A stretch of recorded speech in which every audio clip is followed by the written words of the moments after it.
Ako naman ngayon, in the time that I have, actually it's a big week po sa amin pong household, sa aking pong pamilya kasi po last Friday, yung aking pong anak, naitaguyod ko na po siya sa prep, no? Kala nyo college, no? Naitaguyod ko na po siya sa prep. So siya po ay mag-move up na. So next school year, siya po ay grade 1 na. So meron na po akong grade schooler. So actually, as a parent, kala ko hindi naman sa naiyak ako. I don't know, but but I was there and she spent a lot of time rehearsing. Ano pa niya, sinasabi pa niya, kasi meron silang surprise na special number for the parents and presentation. And ayaw niya sabihin sa amin. So tinatanong namin siya, ano bang gagawin niyo sa moving up niyo? Dad, it's a secret. Basta, ano na lang kayo. And then she was like, Dad, when you come, just clap.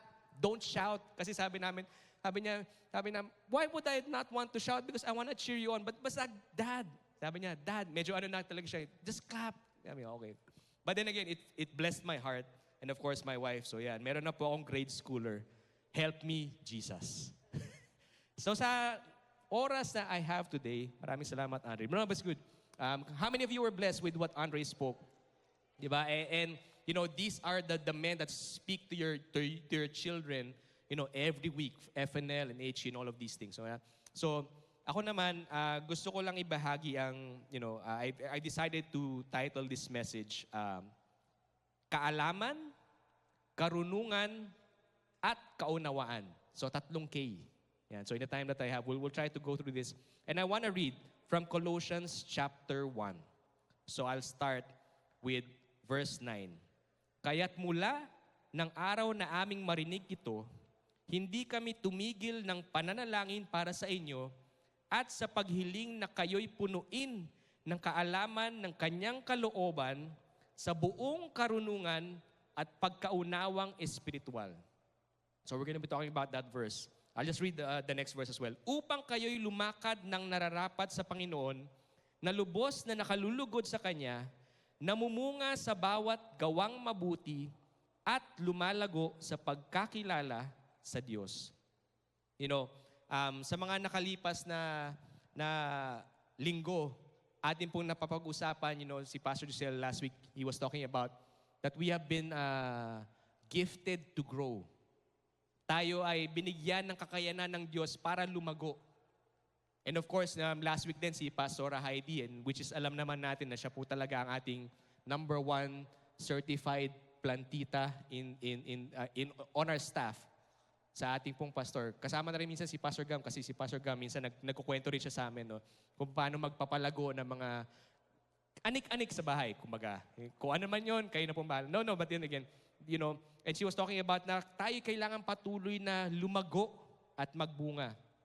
And I believe, as I wanna add on to that, na, yung 3 K na nabanggit ko, para tayo patuloy na lumago at magbunga sa ating buhay dito sa mundo, kailangan natin ng unang-una is yung kaalaman. So we'll talk about that. And then karunungan at kaunawaan. And I like what Andre talked about, that we need understanding. But not just any kind of understanding. But understanding na nagmumula sa Panginoon. Right? So ano ba yan?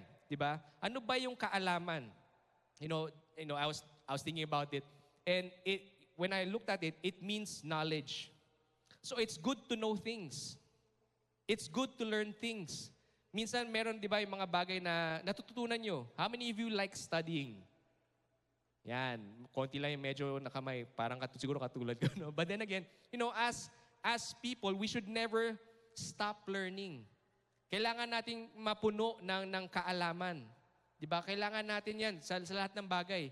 Nung before, naalala ko, nung medyo bata-bata pa ako, yung wala akong alam sa yung pagbabangko, yung mga pagche-cheque, ganyan. Kasi dati parang binibigay lang sa akin ng parents ko allowance. So okay lang, kala ko ganun lang pala. Yung pala kailangan pumunta sa bangko, kailangan mo all of these things. And I had to learn that. I also had to learn how to pay bills. 'Di ba? Bilang head of the house, yung mga bayarin, yung mga Judith, 'di ba? Ngayon, expert na ako dyan. Pagka alam kong gantong petsa, alam ko na kung anong darating. And I prepare, di ba? Kasi hindi naman pwedeng hindi ko alam yon. Kasi kung hindi ko alam, ano mangyayari sa bahay namin? Yun nga lang, mawalan ng internet sa bahay. Yung anak ko sabi, Dad, there's no internet on my iPad. Di ba? Ganon. So anong gagawin nyo? But we need knowledge. And there's nothing wrong with getting knowledge. And I know a lot of people, who pursue studying. Nothing wrong with that. But then again, the knowledge that we need is the knowledge of knowing who God is. First and foremost, ang unang kaalaman na dapat natin malaman is kung sino ang Panginoon sa buhay natin. Kung sino siya, di ba kaya inaawit natin kanina, siya ang hari ng mga hari. And when we get to understand that knowledge, the more that knowledge comes real to us, it helps us. Magiging benepisyo siya para sa ating pamumuhay. Yung kaalaman, kung sino si Jesus. At pag nalaman natin kung sino si Jesus, malalaman din natin kung sino tayo.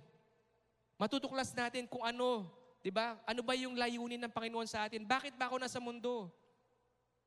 You might be thinking, I'm just here because pinanganak lang ako. No. God had a specific plan and He has a specific purpose for why He created you, why He made you. Merong layunin ng Panginoon and we need to discover that. We need to know that. Di ba? Ayan, kaalaman. Di ba? And also, not just yung kaalaman kung sino siya, kaalaman din kung ano yung kanyang layunin, His will. Di ba yung verse na yun, yung Colossians in the Amplified, let me just read it. For this reason, we also, from the day we heard it, have not ceased to pray and make a special request for you, asking that you may be filled with the full and deep and clear knowledge of His will. So yung kalooban ng Panginoon, actually just a background for this verse that we are reading. So si Apostle Paul, he was writing to the church in Colossae. Actually, hindi siya yung nagtaguyod ng church na yon, but then again, it's from one of the people that started the church. And si Epaphras, kinakamusta siya while Paul was in prison. When he wrote this book, he was in prison. And he was encouraging. Siya yung nagpinapalakas niya yung loob nung mga kapatiran sa Colossae. Can you imagine that, si Apostle Paul, while he was in prison, he was writing this letter to encourage the church that is in there. That they may be filled with the full, deep, and clear knowledge of His will. Ano ba yung kalooban ng Panginoon? You might be asking. Good question. Di ba, Pastor? So sabi sa 1 Thessalonians 4:3, ang kanyang, you don't have to put it up, but His will is for us to be sanctified. Na tayo'y maging banal. While we are here on earth, yung sanctification, merong proseso. Di ba, pinag-uusapan din natin yan na minsan, ginanggap mo ang Panginoon, ngunit parang wala nangyayari sa buhay mo. Di ba? Kasi nga merong proseso na kailangan nating sundin at kailangan nating ipagkatiwala sa Panginoon na kumilos sa ating buhay. And we are being sanctified. Sa Tagalog yan, yung pagpapakabanal. At tinawag din tayo ng Panginoon para maging banal. Sabi sa 1 Peter 1:16, be holy because I am holy. That is His will for us. Another will is yung to give thanks in all circumstances. So 1 Thessalonians 5:18. So yung sa kwento ni Andre, actually I also have a love-hate relationship with visas. Yan. So na-experience ko rin na parang, Lord, bakit? Ginagawa ko naman yung dapat kong gawin. Alam ko na ginagawa ko yung kalooban mo. I'm serving in the church. I'm serving the people. I'm doing all of these things. Bakit yung visa ko na-deny? At ilang beses po nangyari sa amin yan na aming pamilya. And then now, looking back, nakita ko yung katapatan ng Panginoon. Because when we got our visa, yung sa amin, yung kwento namin is, 2020, we were supposed to go to Australia bilang mga grupo ng magkakaibigan para magbakasyon. Yan. So 2020, alam natin na nangyari, lockdown and all of these things, so reschedule. And then we tried again. Wala pa rin, na-deny pa rin. Tapos, the time that we got approved, and I can say this now looking back, and isn't it sometimes minsan, we only get to appreciate what God has done looking back. Na yung sa kalagitnaan, kagaya sinasabi ni Andre, minsan, ang hirap maintindihan. And now looking back, when we got to travel, it was perfect for us as a family because we got to spend time together. So yun yung aking patotoo about visas. So yan, take it what will. Ano pa ang kalooban ng Panginoon? So 1 Timothy 2:4, God desires for all people to be saved. Kalooban ng Panginoon ang lahat makakilala sa Kanya. And that is why meron tayong responsibilidad bilang mga tagasunod ni Kristo na ibahagi ang magandang balita. And that's part of all of us. That's all of our mission. Another one is, also to submit. So 1 Peter 2, verse 13 to 15, to submit to all human institutions. No, the structures that God has put in place, the governments, yes, we submit to them. But of course, there's a limit to it. But then again, while we are here, we are called to submit to authority. Diba? Yan. So that is His will. Sabi rin sa Ephesians, for us, when we understand this will, sabi dito, first, Ephesians 5, huwag kayong magpakamangmang. Napakalalim na salita. And sometimes, ayaw mong marinig yun na ikaw mangmang ka. And I don't want that for myself. And I also, I believe God does not want us to use. Sabi niya, huwag kayong magpakamangmang, kundi alamin ninyo kung ano ang kalooban ng Panginoon na gawin ninyo. So paano natin malalaman ang kalooban ng Panginoon? Sa pagbasa ng Kanyang salita. Sa pagtitipon. In our life groups, in our church, in our church gatherings, life groups, all of these things, it helps us to discover the will of God for us. And sabi doon, pag nalaman mo yung Kanyang kalooban, gawin. So yung may kasama. So it's not just enough to know. Kailangan merong application. Diba? Have you met people like that? Kumbaga we call it book smart. Na alam nila lahat. Pero when it comes to like the practical, doon nahihirapan.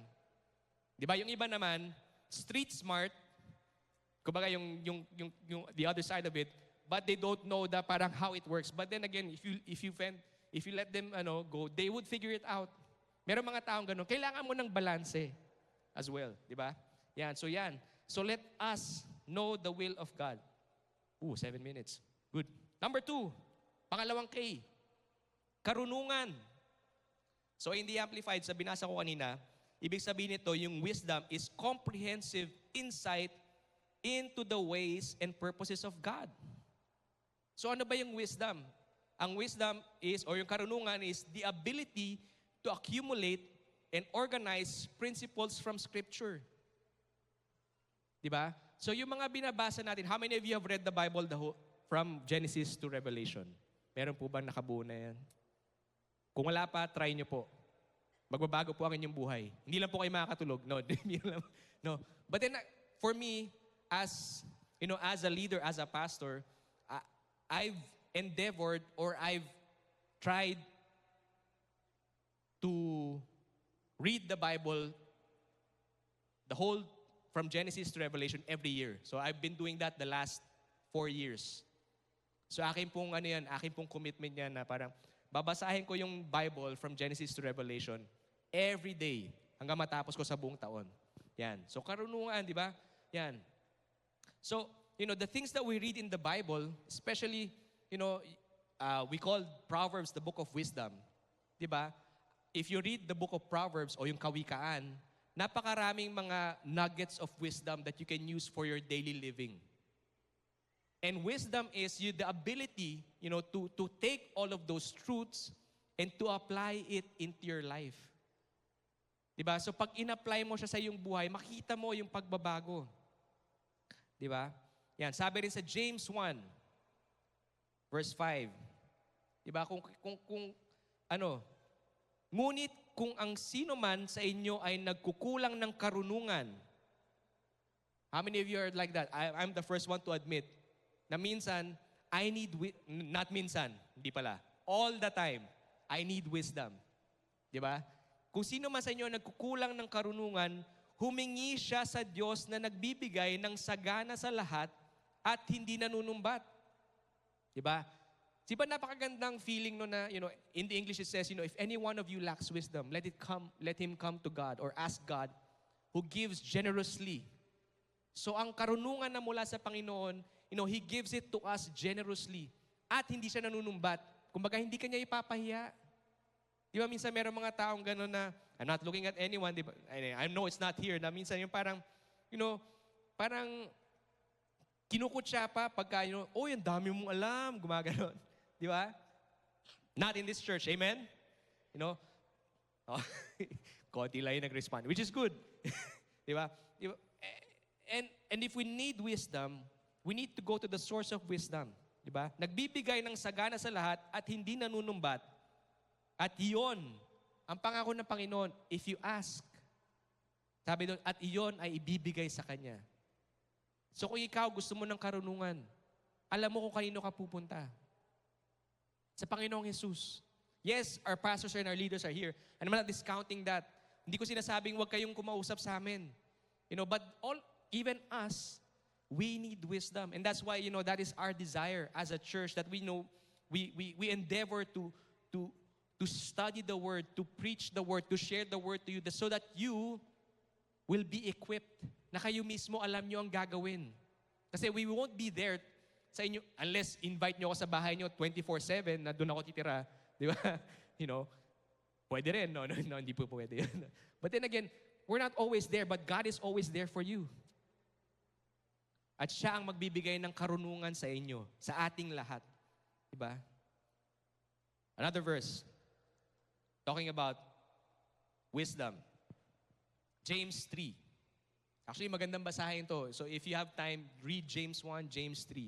And of course, read the book of Proverbs.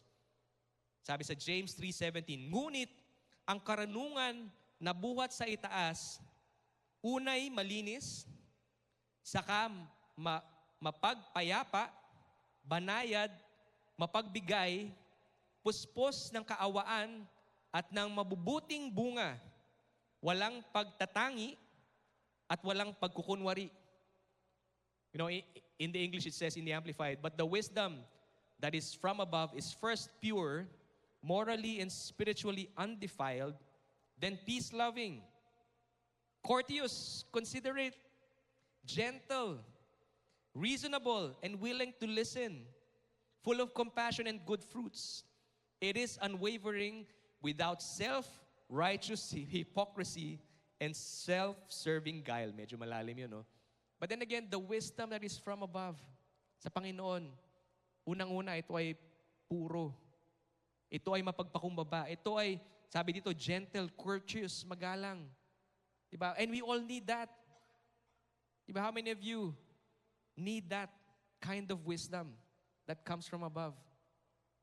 And, I'm gonna make a confession. Hindi naman ako. But then again, the other day, I think I was, it just goes to show na tao lang din ng mga pastor. No? And I'm not making an excuse for this. But then again, I was lining up for something and medyo hindi ko na kumbaga na-appreciate yung tone nung kumbaga. So what I did was I walked out.